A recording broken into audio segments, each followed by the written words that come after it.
Seseorang menjadi mulia karena nasab, niscaya Fatimah lebih mulia daripada Abu Bakar radhiyallahu anhuma. Tapi apakah ada ahli sunnah yang mengatakan Fatimah lebih mulia dari Abu Bakar? Tidak ada. Ulama-ulama Islam berijma' bahwa Abu Bakar lebih mulia daripada Fatimah. Kenapa? Lagi-lagi jamaah sekalian, karena kemuliaan seseorang enggak mungkin karena nasab, tetapi karena ada sifat ubudiyah yang membuatnya dekat dengan Allah Azza wa Jalla.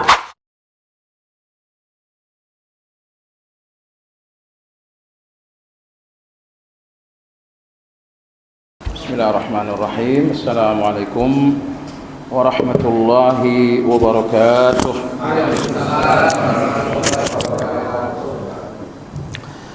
Alhamdulillah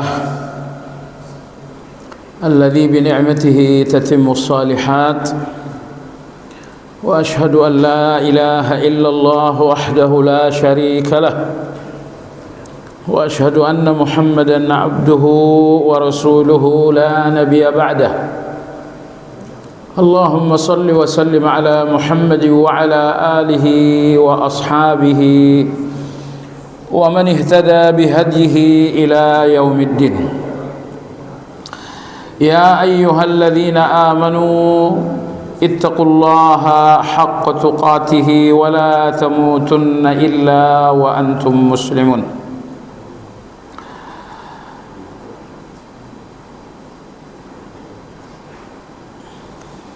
Kaum muslimin rahimakumullah, kajian Riyadhus Shalihin malam ini insyaallah memasuki pembahasan hadis yang ke-407 atau hadis yang ke-11 dalam bab al-khauf. Imam Nawawi rahimahullahu taala berkata, wa an Abi Dzar radhiyallahu anhu, diriwayatkan dari Abu Dzar radhiyallahu anhu, qala, beliau berkata,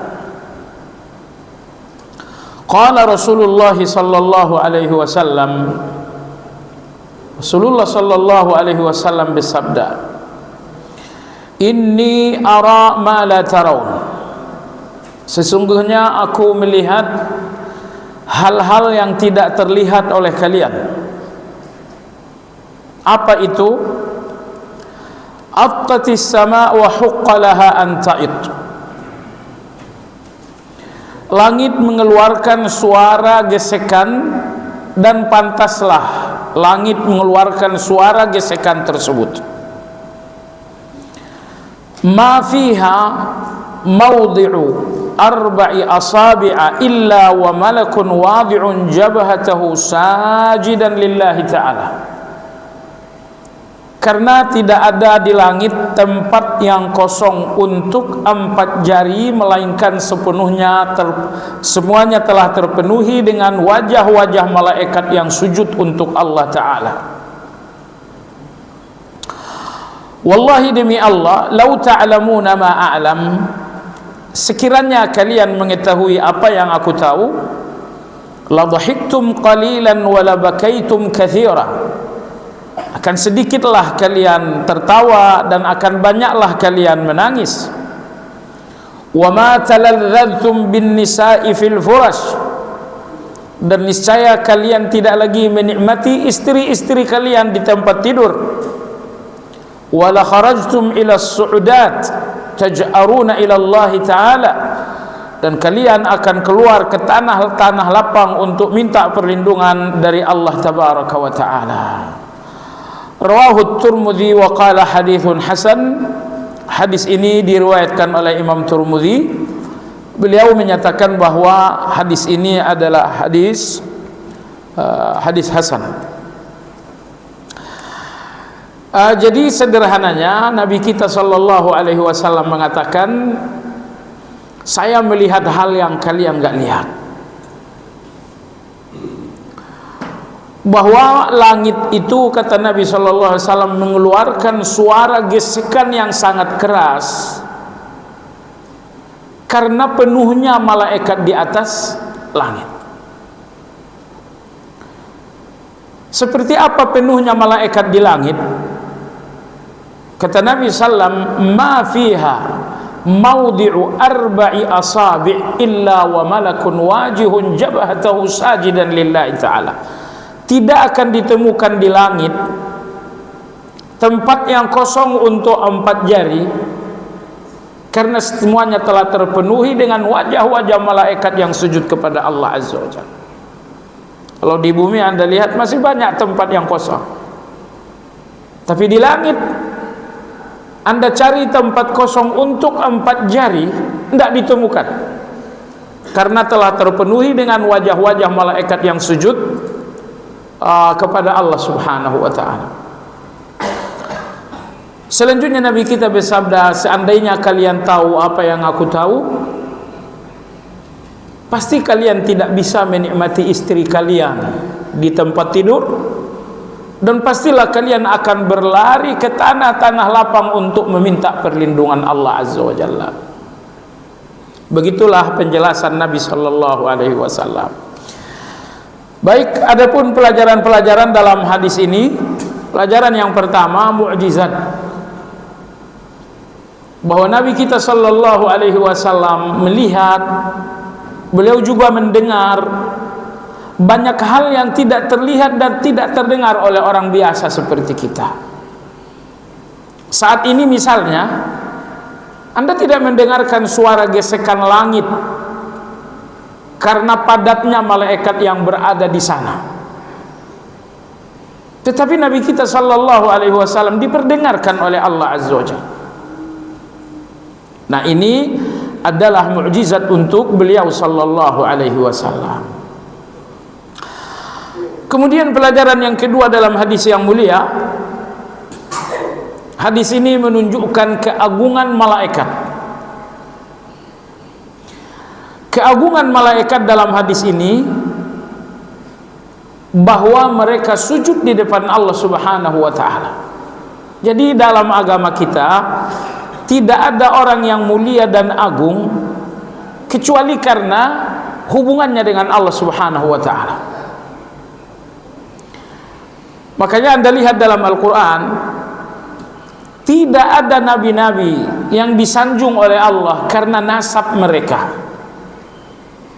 Pernahkah Allah menyanjung Nabi Nuh, Nabi Ibrahim, Nabi Yusuf, termasuk Nabi kita karena nasab? Jawabannya tidak. Karena nasab itu tidak ada hubungannya dengan Allah Azza wa Jalla.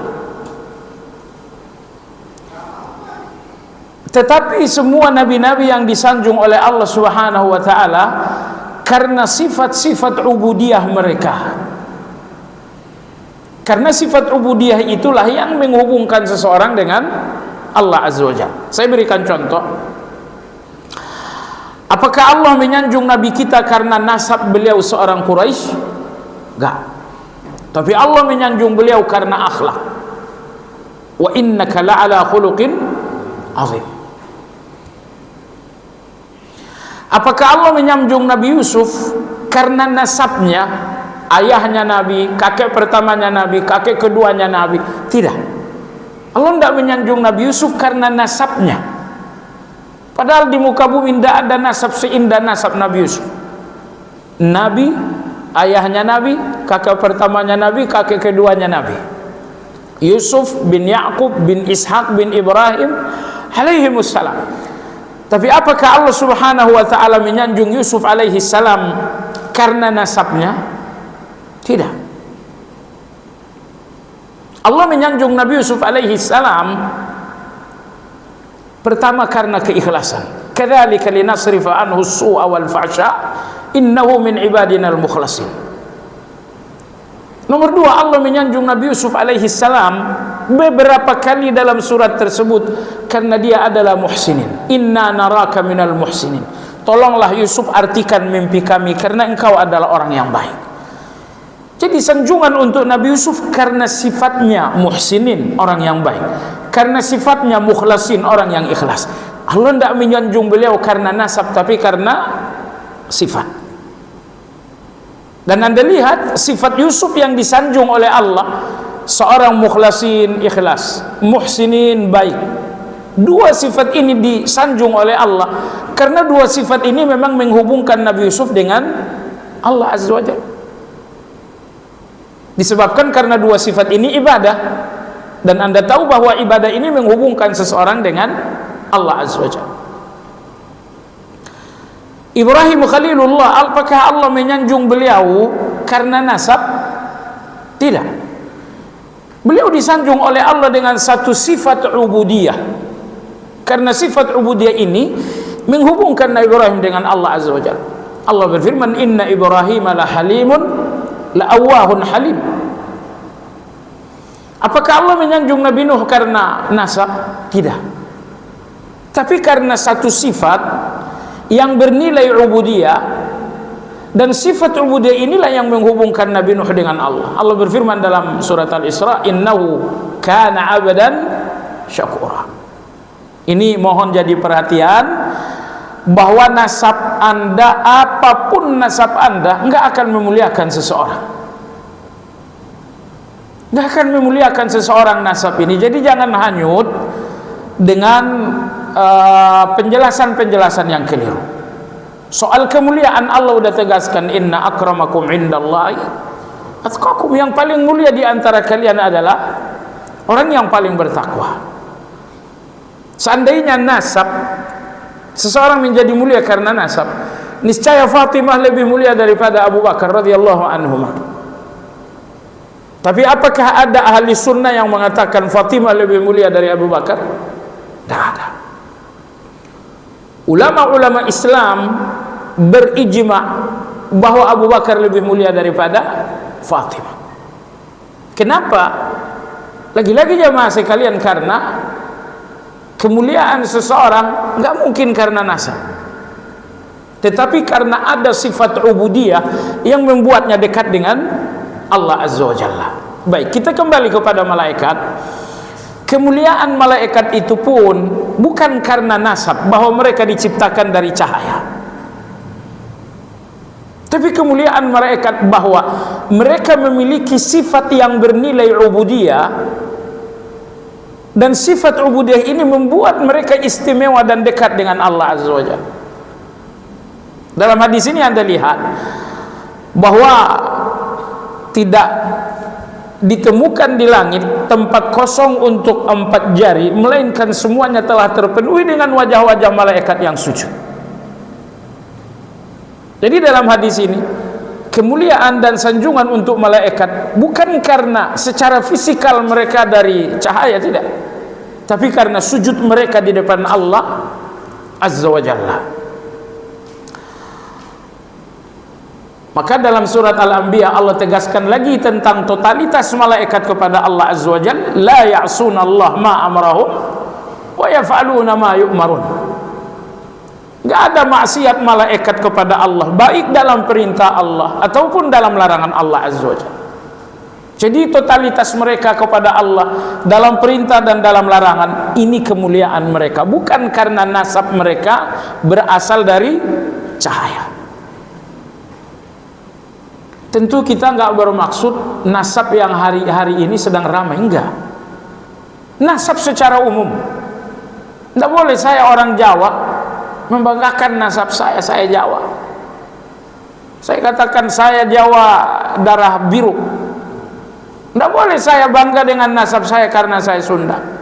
Tidak boleh saya bangga dengan nasab saya karena saya orang Timur. Tidak, nasab Anda nggak ada hubungannya dengan Allah. Nasab itu hubungannya dengan darah dan daging Anda. Yang berhubungan dengan Allah adalah hati Anda, bukan darah dan daging Anda. Kalau di dalam hati Anda ada ketakwaan, itu kemuliaan Anda dengan Allah Azza wa Jalla. Adapun nasab Anda itu hanya ada di darah dan daging, dan darah dan daging ini enggak berhubungan dengan Allah Subhanahu wa taala. Baik, ini pelajaran yang kedua. Dalam hadis ini terdapat kemuliaan malaikat, tapi bukan karena nasab mereka berasal dari cahaya, tapi karena mereka memiliki sifat ubudiyah. Mereka sujud kepada Allah. Ini namanya sifat ubudiyah. Pelajaran berikutnya dalam hadis yang mulia jemaah sekalian, bahwa langit lebih mulia daripada bumi. Karena di langit, seperti dijelaskan Nabi SAW, tidak ada tempat kosong untuk 4 jari, melainkan semuanya telah terpenuhi dengan wajah-wajah sujud. Betapa mulianya langit, lapis pertama, kedua, sampai langit ketujuh, semuanya terpenuhi dengan wajah-wajah sujud malaikat. Yang artinya setiap jengkal langit itu adalah tempat ibadah. Yang artinya lagi tidak ada celah maksiat sedikit pun di langit. Maka ini menunjukkan bahwa langit lebih mulia daripada bumi. Karena saya ulangi, kata Nabi SAW, tidak ada tempat kosong untuk 4 jari di langit, melainkan semuanya penuh dengan wajah-wajah sujud malaikat di depan Allah. Nah, dari sinilah kemudian kita ambil pelajaran berikutnya. Pelajaran berikutnya ini ditegaskan oleh Imam Syafi'i. Imam Syafi'i rahimahullah mengatakan bahwa tempat-tempat yang dikhususkan untuk ibadah lebih mulia daripada tempat-tempat yang tidak dikhususkan untuk ibadah. Makanya tempat yang paling dicintai Allah adalah masjid. Dan tempat yang paling dibenci oleh Allah adalah tempat penipu di pasar, tempat setan bertelur dan menetas di pasar. Tapi kalau Anda bawa ketakwaan ke pasar, Anda enggak ikut kesetanan, insya Allah. Setannya bertelur, biarin aja. Yang penting kita enggak boleh kesetanan. Jadi oleh karena masjid ini adalah tempat yang khusus untuk beribadah, maka dia memiliki kemuliaan di depan Allah Azza wa Jalla. Bahkan di masjid tempat Anda melaksanakan salat, misalnya Anda salat di sini, Anda tahu dalam hadis agar Anda tidak meninggalkannya setelah selesai salam. Dan Anda katakan kepada antum jemaah sekalian, di antara detik-detik yang sangat berkah untuk orang-orang berdosa diampuni oleh Allah Azza wa Jalla, Anda berlama-lama di tempat sujud Anda selesai salam. Assalamualaikum, assalamualaikum. Yang satu geser ke belakang, yang kedua mundur 5 langkah ke belakang. Tidak, coba bertahan di tempat itu. Karena Nabi SAW bersabda, innal malaikata tusalli ala ahadikum madama fi musallahu ma lam yuhdith. Sepanjang kalian berada di tempat salat, sepanjang itu malaikat berdoa, sepanjang kalian tidak batal wudu. Malaikat berdoa, Allahumma ighfir lahu, Allahumma arhamhu, ya Allah berikan ampunan, berikan kasih sayang untuk orang ini. Apakah berlaku untuk masjid atau khusus tempat salat kita? Ibnu Hajar rahimahullah mengatakan yang penting dalam masjid didoakan malaikat. Tapi jemaah sekalian, membatasi diri hanya tempat salat itu lebih baik. Karena tujuan Nabi alaihi salatu wassalam, kenapa jangan meninggalkan tempat salat? Bukan masjid yang dimaksudkan, tapi tempat salatnya yang dimaksudkan. Anda bisa bayangkan kalau setelah salam ini bergeser ke belakang, ini jalan ke belakang, itu mengganggu orang. Mengganggu orang kan? Mengganggu lah. Anda di sop pertama nggak nyaman, terlalu rapat, mundur ke belakang, terganggu sop di belakang Anda. Ke belakang lagi 2 orang terganggu, ke belakang lagi 3 orang terganggu. Wallahu ta'ala alam, hikmahnya bertahan di tempat salat selesai salam bukan karena masjidnya, tapi karena tempat salatnya memang, supaya orang-orang di belakang tidak terlangkahi kalau Anda bergeser. Kenapa ini hikmahnya? Karena di ujung di sebagian riwayat di ujung hadis disebutkan malam yuhdith atau malam yu'zi ahadan, sepanjang ia tidak mengganggu orang lain. Jadi alasan hukum atau maqasidus syariah kenapa dianjurkan di tempat salat ini jangan bergeser, agar tidak ada orang yang terganggu. Nah, kalau Anda mundur ke belakang satu shaf, Anda mengganggu satu orang. Mundur dua shaf, dua orang yang terganggu. Kan orang lain izin betul izin, tetapi bagaimanapun mereka terganggu. Baik, oleh sebab itu ini diamalkan. Khusus orang-orang yang banyak dosa seperti kita. Anda banyak dosa enggak? Orang-orang yang banyak dosa, saya yakin istighfar Anda mungkin tidak cukup untuk dosa Anda. Misalnya aja gitu ya, misalkan istighfar Anda nggak cukup untuk dosa Anda, kenapa Anda tidak manfaatkan istighfar malaikat? Dan Anda dapatkan istighfar malaikat itu apabila Anda tetap berada di tempat salat, selesai salam tanpa bergeser kanan kiri, apalagi ke belakang. Ya kecuali kalau darurat. Kalau darurat itu persoalan lain. Wallahu ta'ala alam. Jadi pelajaran berikutnya tadi, kemuliaan tempat yang dikhususkan untuk ibadah. Oleh sebab itu para sahabat ridwanullahi ta'ala alaihim, mereka pun berusaha di rumah-rumah mereka khususkan tempat-tempat untuk ibadah. Sudah berlalu lama sekali, saya tidak tahu tahun berapa berlalu hadisnya. Itban bin Malik radhiyallahu anhu, beliau mengundang Rasulullah sallallahu alaihi wasallam ke rumahnya. Tujuannya, ya Rasulullah, salatlah di salah satu tempat di rumah ini agar tempat salatmu itu menjadi tempat salatku. Karena Itban bin Malik seorang buta yang punya rumah sangat jauh dari Masjid Nabawi. Bahkan untuk sampai ke Masjid Nabawi, beliau harus menyeberangi lembah. Dalam keadaan musim kering mungkin tidak masalah, tapi kalau musim hujan tentu ini akan menghanyutkan. Intinya beliau uzur salat ke masjid. Maka Nabi SAW memilih satu tempat khusus untuk salat, dan Itban bin Malik kemudian selalu salat di tempat itu. Ummu Sulaim, ibunya Anas bin Malik radhiyallahu anhu, beliau pun mengundang Nabi SAW ke rumahnya agar Nabi salat. Maka Nabi salat duha berjamaah di rumah Ummu Sulaim, dan selanjutnya Ummu Sulaim selalu salat di tempat Nabi SAW. Ini artinya mereka mengambil berkah dari fisik Nabi SAW. Karena fisik Nabi kita memang berkah. Kalau bukan Nabi tidak berkah.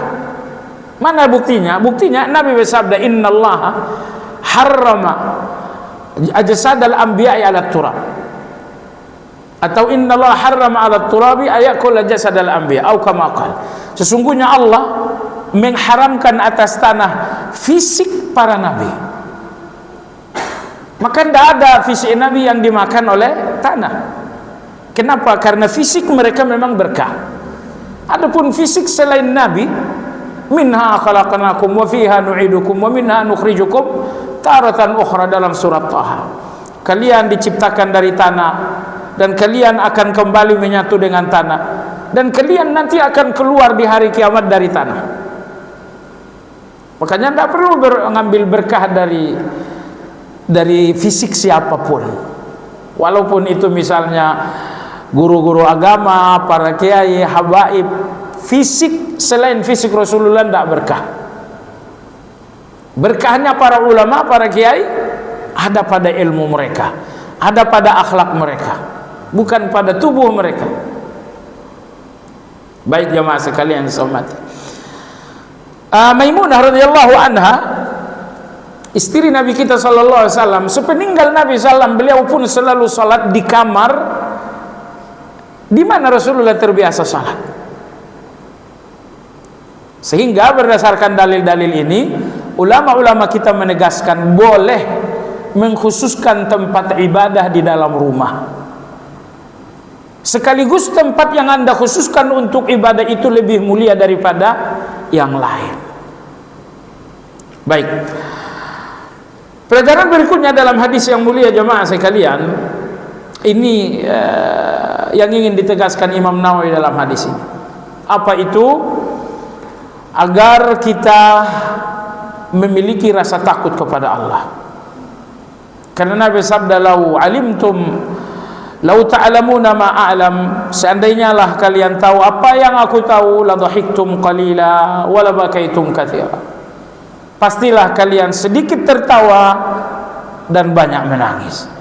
Banyak menangis ini adalah rasa takut. Kalau Anda lihat dalam hadis tadi, Nabi kita bersabda, sedikit tertawa,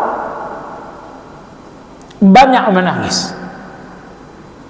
Jadi ada menangis, ada tertawa. Tapi ada yang kadarnya sedikit, ada yang kadarnya banyak. Kadar banyak berikan kepada tertawa atau menangis? Iya, kadar banyak berikan kepada tertawa, tapi kadar sedikit berikan kepada kadar tertawa berikan kepada menangis, dan kadar sedikit berikan kepada. Jadi jangan sampai komposisinya tertukar, tertawanya banyak, takutnya sedikit, keliru. Yang betul hendaknya takutnya lebih banyak dan menangisnya lebih banyak dan tertawanya lebih sedikit. Hadis ini sama dengan surat At-Taubah. Allah berfirman, "Falyadhaku qalilan walyabku katsira." Hendaklah mereka sedikit tertawa dan banyak menangis. Baik. Tertawa, menangis. Tertawalah sedikit, menangislah banyak. Menangislah banyak, ini adalah rasa takut. Tertawalah sedikit, ini adalah harapan. Khauf dan raja. Rasa takut membuat kita banyak menangis. Harapan dan optimisme membuat kita sedikit tertawa.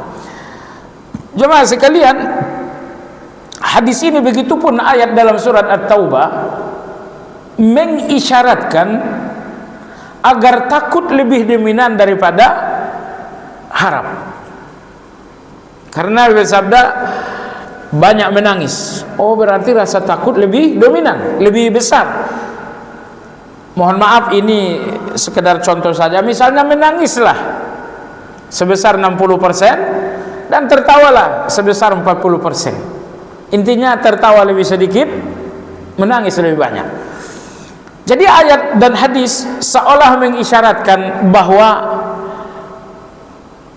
takut atau menangis harus lebih besar daripada harap dan tertawa. Apakah memang demikian? Iya, begitulah aslinya. Aslinya bahwa rasa takut harus lebih besar daripada rasa harap. Ini dasarnya seperti itu. Tapi ada kondisi-kondisi tertentu harap harus lebih besar daripada takut. Nah, misalnya Anda dalam menjalankan satu kebaikan, Anda selesai salat, Anda sedang istighfar, Anda sedang berdoa, tentu yang paling diutamakan agar harap itu lebih besar daripada takut. Tapi sekiranya Anda sedang terpancing melakukan satu dosa, melakukan satu maksiat, hendaknya takut itu lebih besar daripada harap. Nah, jadi penempatan ini semuanya, kapankah harap lebih besar dan kapankah takut lebih besar, ini berhubungan dengan kondisi yang berbeda. Di dalam kebaikan hendaklah takut harap lebih besar. Tapi apabila Anda sedang berada di jurang dosa, hendaknya takut lebih. Masalahnya begini jamaah sekalian. Allah berfirman dalam surat yang tadi dibacakan imam kita, fa'alhamaha fujuraha wa taqwaha, bahwa dalam diri manusia fujur ada kejahatan, taqwa ada kebaikan. Dalam diri Anda ada ada kejahatan dan ada kebaikan. Bagaimana menyuburkan kebaikan ini? Suburkan kebaikan dengan harapan. Bagaimana menjinakkan kejahatan ini? Jinakkan kejahatan itu dengan rasa takut. Jadi kalau kejahatan-kejahatan dalam diri Anda bertemu dengan rasa takut kepada Allah, niscaya kejahatan itu akan jinak, dia akan lemah, dia akan mengecil. Nah, sementara dalam diri Anda ada juga kebaikan. Kebaikan-kebaikan ini jadikan harapan Anda di depan Allah Azza wa Jalla. Saya salat maka saya berharap masuk surga, saya tilawah saya berharap disayangi oleh Allah. Maka apabila harapan-harapan kepada Allah, jatuh kepada kebaikan-kebaikan, niscaya kebaikan ini akan menjadi subur. Dia berkembang, dia menjadi banyak. Makanya agama kita ini sangat indah. Ketika agama mengajarkan ada takut, ada harap. Karena dalam diri manusia ada baik, ada buruk. Terhadap keburukan-keburukan Anda, ambillah rasa takut. Dan terhadap kebaikan-kebaikan Anda, ambillah harapan. Karena harapan bersamaan dengan kebaikan akan membuat kebaikan ini menjadi subur. Karena harapan memberikan Anda motivasi. Anda berharap surga, bukankah harapan ini membuat Anda sungguh-sungguh sholat? Anda berharap ampunan, bukankah itu membuat Anda sungguh-sungguh beristighfar? Maka harapan-harapan menyuburkan kebaikan. Tetapi ketakutan-ketakutan ini melemahkan kejahatan. Jadi dengan demikian, menghilangkan kejahatan Anda nggak mungkin. Karena itu adalah diri Anda. Tapi yang bisa Anda lakukan, melemahkan kejahatan itu, menahan kejahatan itu. Maka kejahatan bisa Anda kendalikan sesuai dengan kadar rasa takut. Ketika rasa takut Anda besar, kejahatan Anda akan lemah. Tapi ketika rasa takut Anda turun, percayalah kejahatan Anda naik. Jadi dua-duanya harus tumbuh bersamaan, takut dan harap. Baik. Di sisi lain, kenapa dalam agama ada ajaran takut dan harap? Tadi kita hubungkan dengan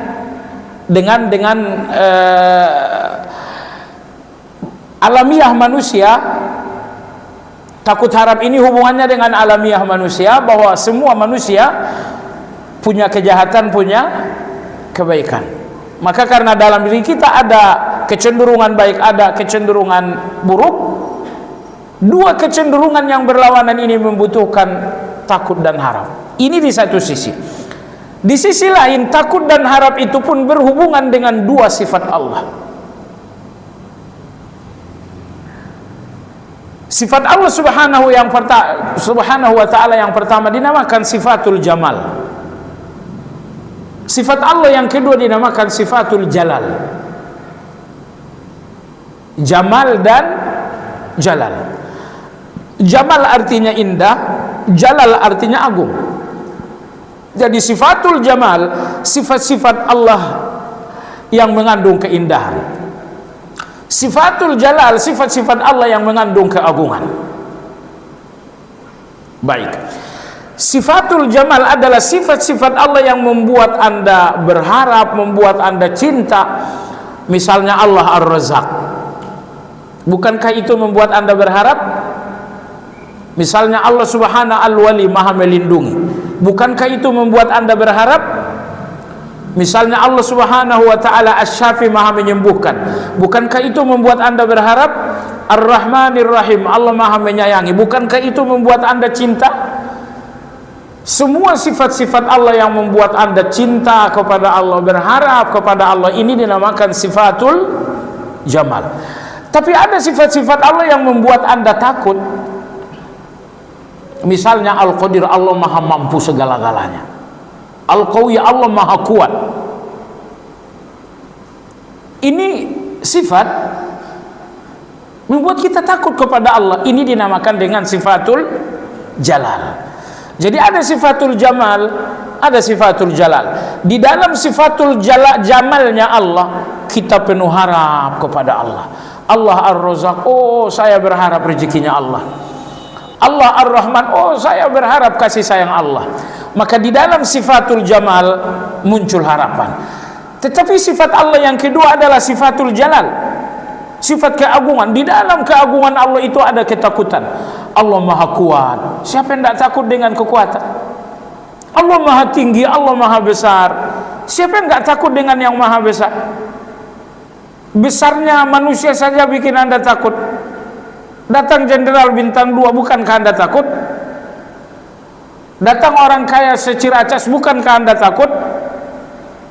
Jadi di depan besar, makanya Masya Allah jemaah sekalian, diperkenankan Allah menamai dirinya dengan Al-Ali, Maha tinggi. Dan Allah menamai dirinya dengan Al-Kabir, Maha Besar, agar persepsi Anda tentang tinggi dan besar jangan keliru. Kalau Anda melihat tinggi itu ada pada manusia, besar itu ada pada manusia, Anda akan merendah, Anda akan mengecil di depan manusia.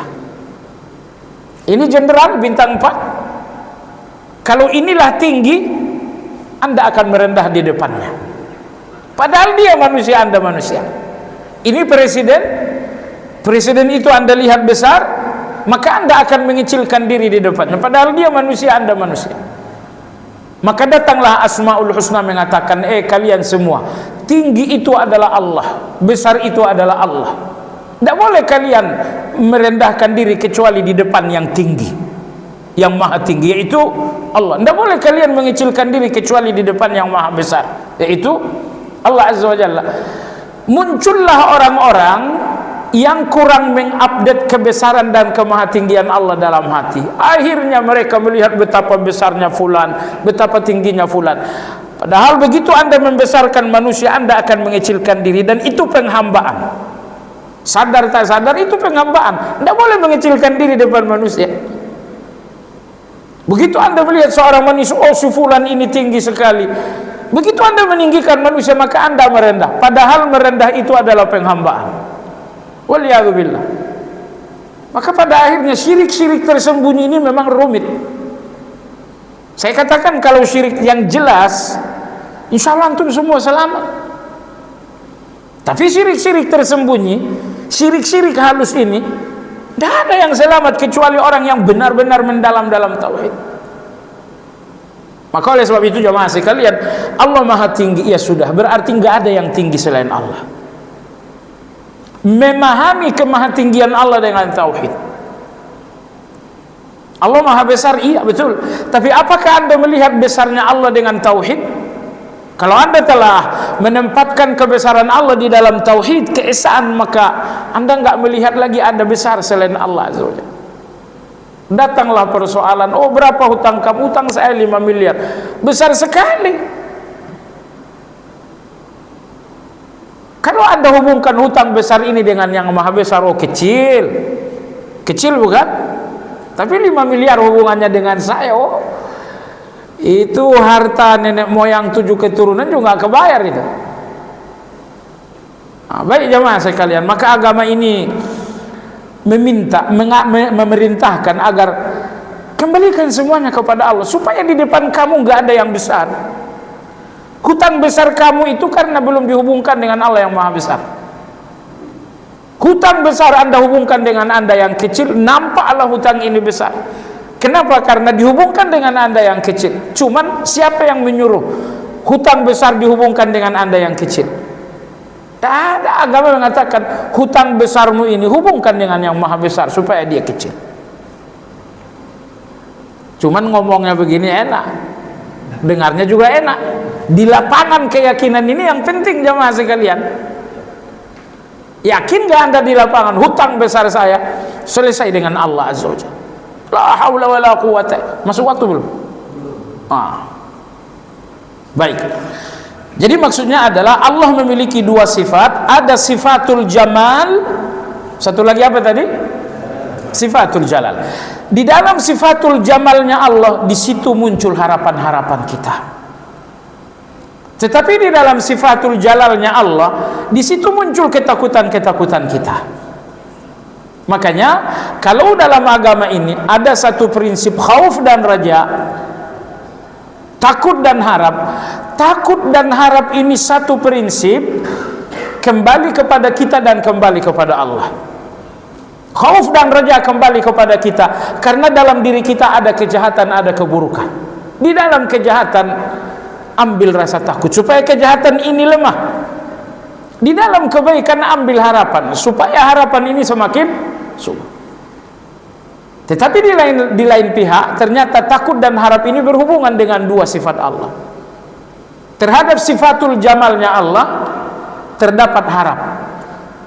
Tetapi terhadap sifat jalalnya Allah terdapat rasa takut. Baik jamaah sekalian, tadi Nabi kita membahasakan hendaklah kalian sedikit tertawa dan banyak menangis. Sedikit tertawa, ini artinya harap. Banyak menangis, menangis itu artinya takut. Lalu Nabi ingin menjelaskan, seharusnya kadar takut lebih besar daripada kadar harap. Maka beliau mengatakan banyak menangis, artinya hendaknya rasa takut lebih besar. Ya, pelajaran berikutnya dalam hadis yang mulia jamaah sekalian yang saya hormati, Nabi kita dalam hadis ini menjelaskan apa yang akan terjadi apabila rasa takut kepada Allah betul-betul telah ada dalam hati seseorang. Jadi kalau ngomong takut Allah enak ngomongnya. Tapi benarkah rasa takut kepada Allah ada dalam hati Anda? Kata Nabi SAW, kalau rasa takut itu ada dalam hati kalian, hasilnya dua. Ma taladzartum bin nisa'i fil furash. Kalian enggak akan banyak menikmati istri kalian di tempat tidur. Apa maksud Nabi? Menikmati istri di tempat tidur itu kan malam ya. Malam apa siang? Kan siang Anda nyari kerja. Wa ja'alna an-nahara ma'asha. Jadi siang itu tempat kita, waktu kita adalah mencari rezeki. Berarti menikmati istri itu bukan di siang, sesekali silakan aja, nggak ada masalah. Tapi maksudnya adalah pada dasarnya hampir semua orang menikmati istri di malam hari. Nah, lalu Nabi mengatakan, kalau kalian takut kepada Allah, pastilah kalian tidak menikmati istri di malam hari. Nah, maksudnya apa itu jemaah sekalian? Artinya malam yang identik dengan menikmati istri ini akan menjadi takut kepada Allah, karena di waktu malam itu ada saat bersama dengan Allah, yaitu Anda bertahajud misalnya. Iya, udah masuk waktu. Ya, kita azan dulu deh.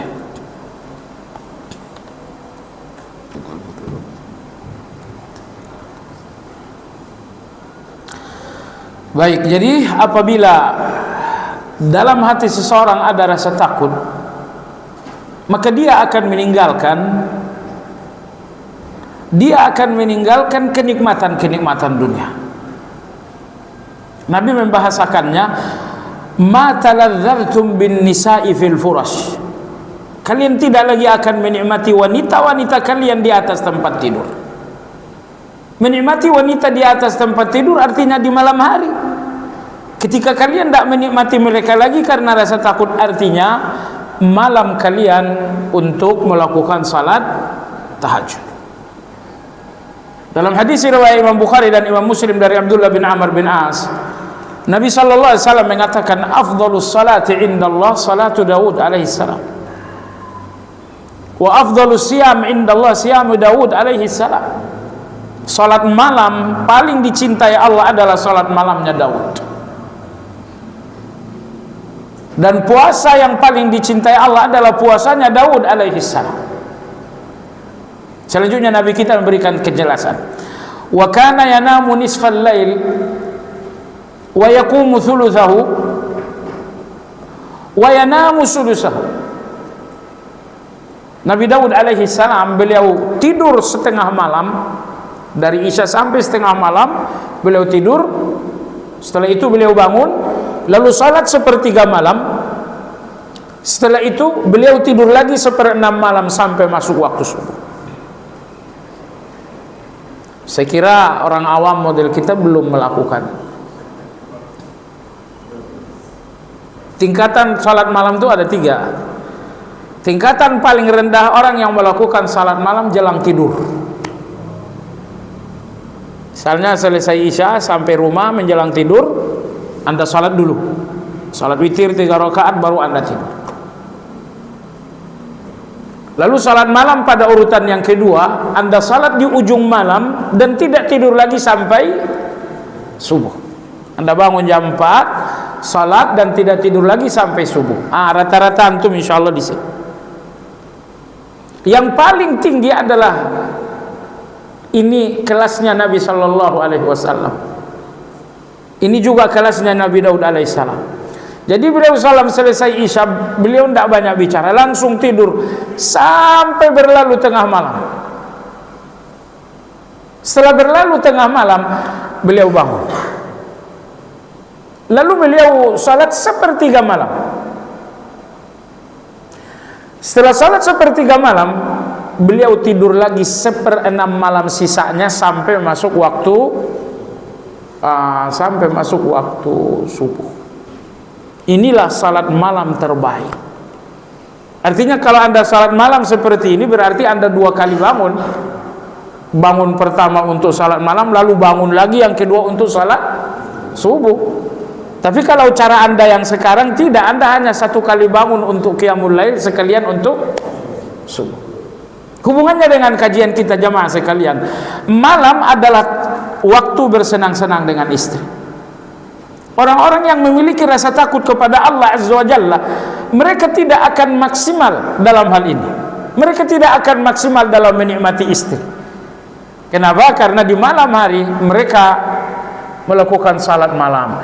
Sebetulnya Nabi kita dalam hadis ini memberikan satu perbandingan, bahwa kenikmatan ternikmat adalah istri. Tapi kenikmatan ternikmat ini pun bisa ditinggalkan ketika seseorang memiliki rasa takut kepada Allah Azza wa Jalla. Dan Nabi kita mempraktekkan hal ini.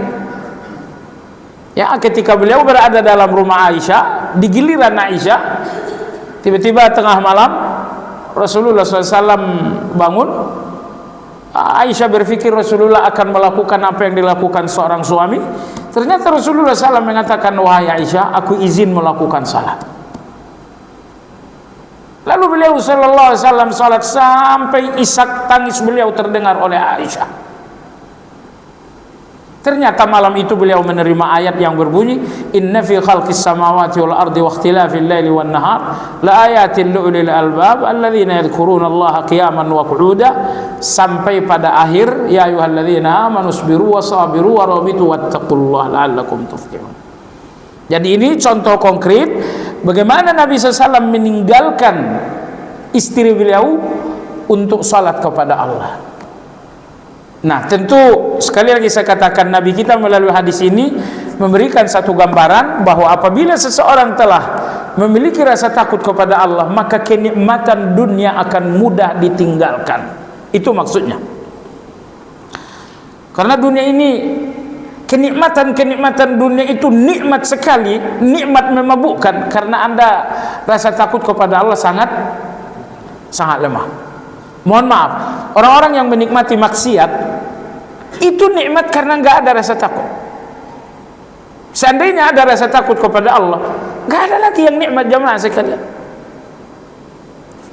Dikasihkan kepada ada makanan, oh ini makanan mie super enak. Tetapi masya Allah penyedap buatannya luar biasa. Senikmat-nikmatnya ini Anda akan meninggalkan karena Anda sangat takut dengan penyedap-penyedap itu. Nah, jadi dalam kehidupan nyata pun banyak kenikmatan yang kita tinggalkan karena rasa takut. Nah, maka Nabi SAW dalam hadis ini ingin mengatakan bahwa kalian tidak akan lemah meninggalkan kenikmatan dunia kalau kalian sudah memiliki rasa takut kepada Allah Azza wa Jalla. Kenikmatan dunia ini yang menghanyutkan banyak orang. Dan orang yang hanyut dalam kenikmatan dunia hanya orang yang rasa takutnya kepada Allah tidak kuat. Wallahu ta'ala alam. Subhanakallahumma bihamdika asyhadu an la ilaha illa anta astaghfiruka wa atubu ilaik. Alhamdulillahi rabbil alamin. Assalamualaikum warahmatullahi wabarakatuh.